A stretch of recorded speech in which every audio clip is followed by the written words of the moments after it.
What's going on, guys? This is Rob, and if you're enjoying the content here on my channel, then make sure you hit the like button and make sure you hit subscribe so you can help decide what direction the content on my channel goes in the foreseeable future. Okay, man, I'm excited. I've never really done Injustice, like I've never even read Injustice before, to be honest with you guys. Like, I'm literally going through this comic as as I'm going, like literally as I'm bringing it to you guys, I'm going through this comic. It's good, man, dude. It's so good. It's so good. Oh my god. Okay. So, well, no, I think I may have read the first chapter because some of this looked familiar, but it's been so long. But Injustice, the comic series, was based on the video game, and it was literally just designed to give us the rundown of, like, you know, what happened with the video game, how those things came to fruition, how it all started.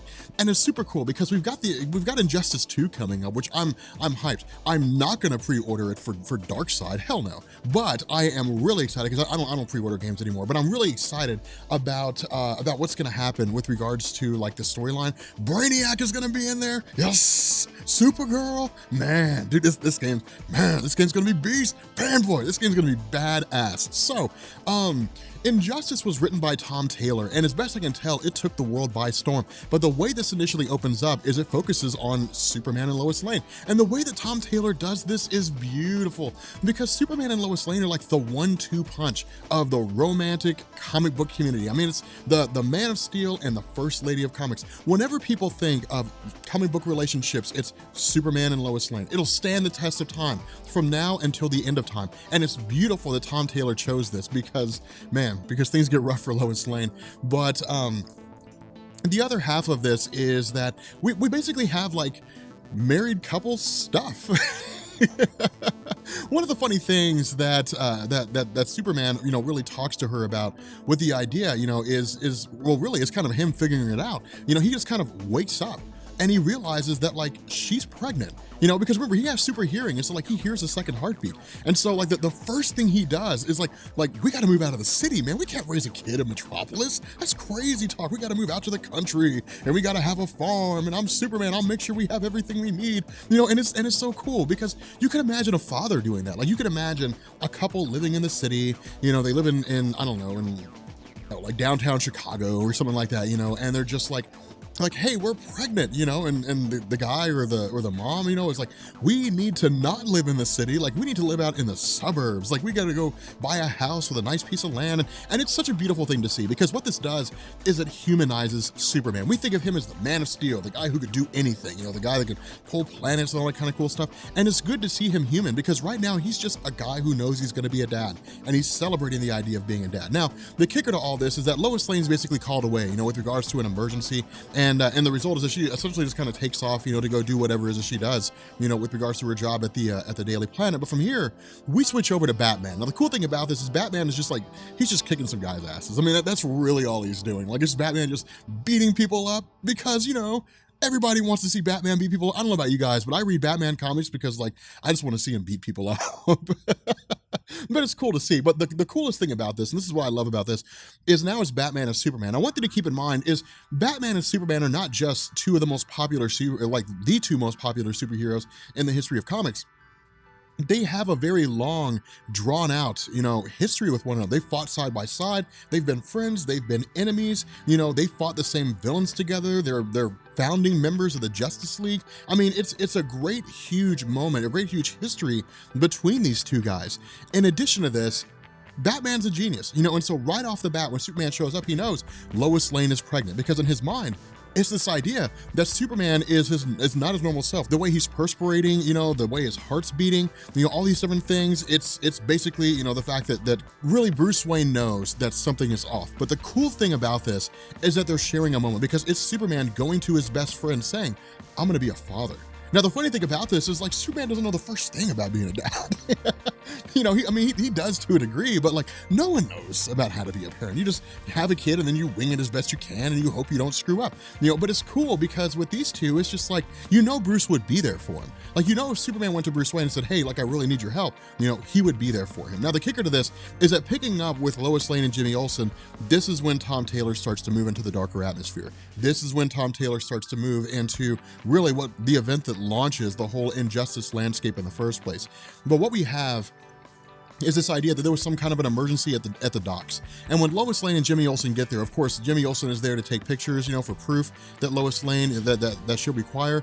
But halfway through this, we basically see a gun come out of nowhere and Jimmy Olsen presumably gets shot. And so again, while Superman and Batman are celebrating this, Superman goes to Batman with one of the most honorable requests. He says, I want you to be the Godfather. Now, this is huge because this shows that Superman trusts Batman in an incredible way, because what this means is that if something were to happen to Superman, if he were to pass away, or something along those lines, or he were basically called away from Earth and he could never come back, let's say like that one story from Batman Beyond, or I guess from Batman Beyond's first introduction when the atmosphere was irradiated with kryptonite and Superman couldn't come back to Earth, Bruce Wayne would basically take over, like he would be the father of Superman's son. That's a huge amount of trust. I mean, that's an incredible, because it's a lot of faith in Bruce Wayne, and it's really Superman saying, hey, I know that if all else fails, I can rely on you to make sure that those I care about the most are taken care of. Now, at this point, we basically come to the revelation of the Joker, and it's really just the idea that the Joker is the one who was there. He's the one that shot Jimmy Olsen and presumably takes Lois Lane. Now, the following morning, of course, because of the fact that Lois didn't come back, the first thing that, that really Superman does is he takes off to the docks. He's like, okay, we got to retrace Lois Lane's steps. We got to find out where she went to.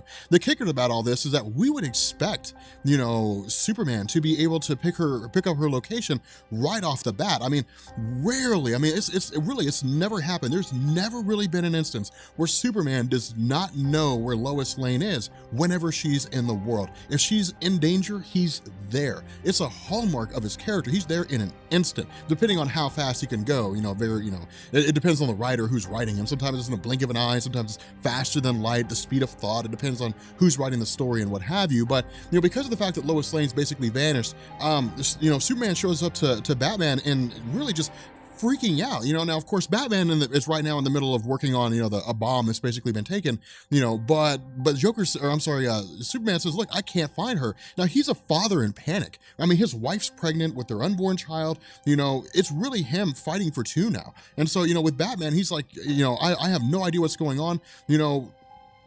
I need to know what you know, because he presents him with a Joker card that says the Joker has her. Now, of course, Batman being the foremost guy when it comes to dealing with the Joker, I mean, it's all hands on deck. I mean, it's Batman. They looked at Justice League, and it's like Lois Lane's gone missing. No one asks a question. No one says, well, I mean, I'm kind of tied up right now. No one says, well, I'm kind of busy right now. I'm kind of, everybody's like, we're there. Now, this is cool because it's Tom Taylor basically saying, this is how the Justice League functions. It's one thing if there's a villain that some hero's going against, if the Flash is fighting an enemy and maybe the Flash can handle it, maybe he can't, maybe the Justice League will be tied up or something like that. When it's one of their loved ones, when it's someone close to them, they're like, I'm there. And so they all basically race off to Metropolis, to the scene of the crime, and it's a matter of, okay, let's see if we can't find out where she's at. Of course, you got Wally West, because remember, this is Wally West, not Barry Allen.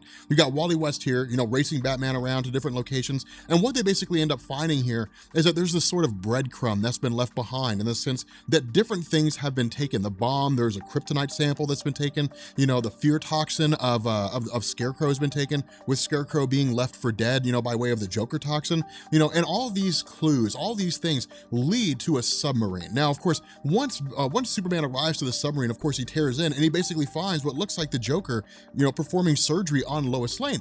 But the crazy thing about this is there's also the fear toxin of Scarecrow.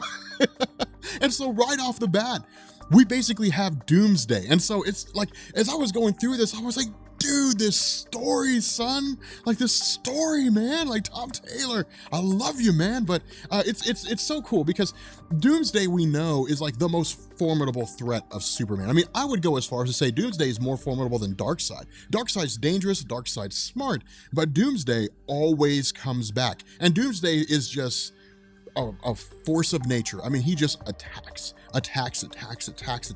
just keeps coming and coming and coming and coming, just again and again and again and again. And it's so cool because Superman's immediate response is, I gotta get him out of here. Now, while this happens, the Joker's like, let's go. It's time to leave.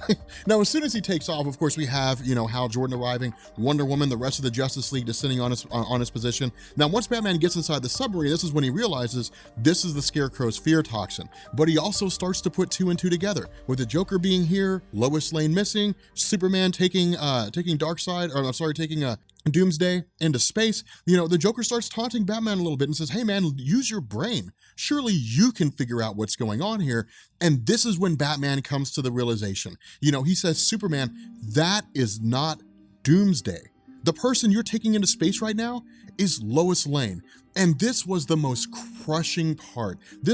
Oh my God, Rob.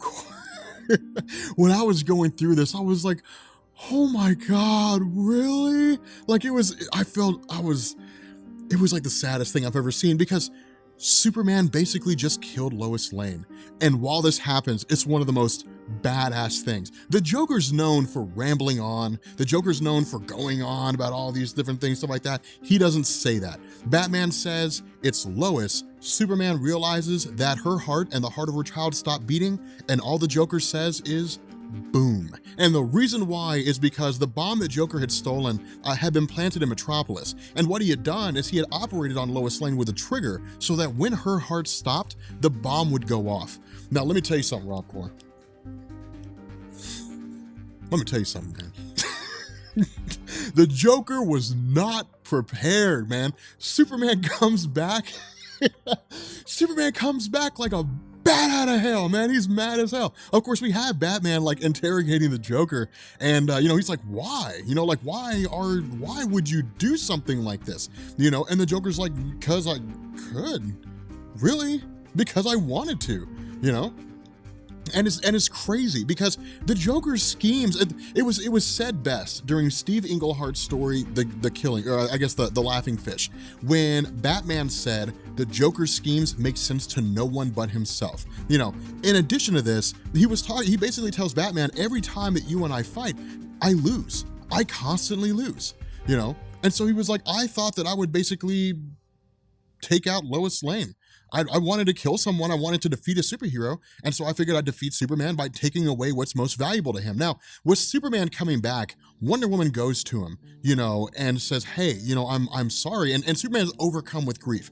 But here's the problem. One, he views it that he was the one that killed him because he took him into space. Now, of course, Wonder Woman says, it's not your fault, man. It's not your fault. You were duped into this. And he was. I mean, Superman was tricked into this. But this is what's so cool about this story, is because this is Tom Taylor telling us Superman would go to the edge of the world for Lois Lane. I mean, the fact that he just grabbed Doomsday and took him into space shows that he recognizes how dangerous Doomsday is, but it also shows that he was in a panic. I mean, sure, the fear toxin had him gripped. The fear toxin was laced with kryptonite, which is what the Joker did with it, so that it would enter the pores of Superman and make him susceptible to this in the first place.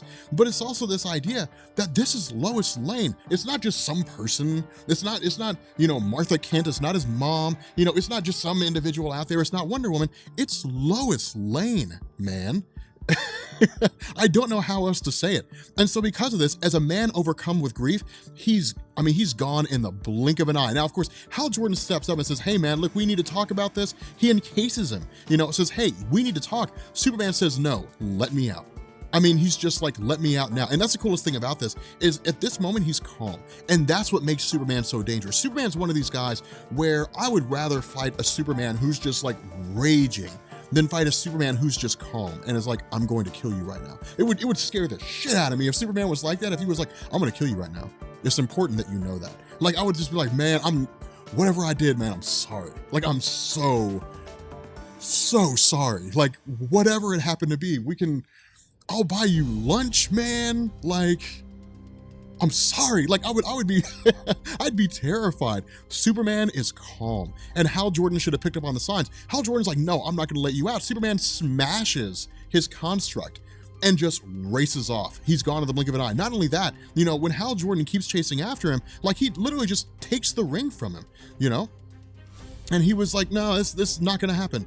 And he basically, of course he saves him before he hits the ground, but he basically takes away Hal Jordan's ability to communicate with the rest of the Justice League, warning them that Superman's coming. But he effectively just whisks off to the Gotham City prison, and he doesn't say a word. I mean, not a single word is spoken. He smashes into the room with the Joker. He pushes Batman out of the way. He grabs the Joker and punches a hole in him. And that is the end of that. That's the end of the Joker. Let me tell you something, Rob Core. Man, let me tell you something. Fanboy, this story is good, son. I love Injustice. It is, whew, Man, because it's such a great dark take on characters that we all know and love. Because, the DC universe can be dark in a lot of different ways. It's really grounded, it's really realistic. It's one of the reasons why I'm really loving DC Rebirth at the moment.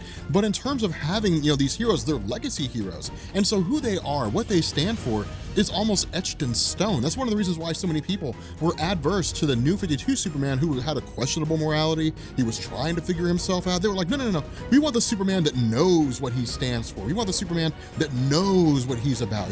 Like your father's Superman, as Joel over at Cape Joel would say. They're like, that's the Superman we want, because their personalities are etched in stone. What this does is it takes those and flips them on their head. Superman kills his own wife because he's tricked into doing it by the Joker. He races to the other side of the planet and punches a hole through Joker, with Metropolis burning in cinders. The only story that I've really seen that takes a direction like this is Kingdom Come, and I'll be damned if that's not one of the greatest stories that I've ever read in my life. Hell's bells, Kingdom Come is amazing. But if you guys are new here to Comics Explained, make sure you guys hit the sub button to become part of the Rob Corps, and I will catch you all later. Peace.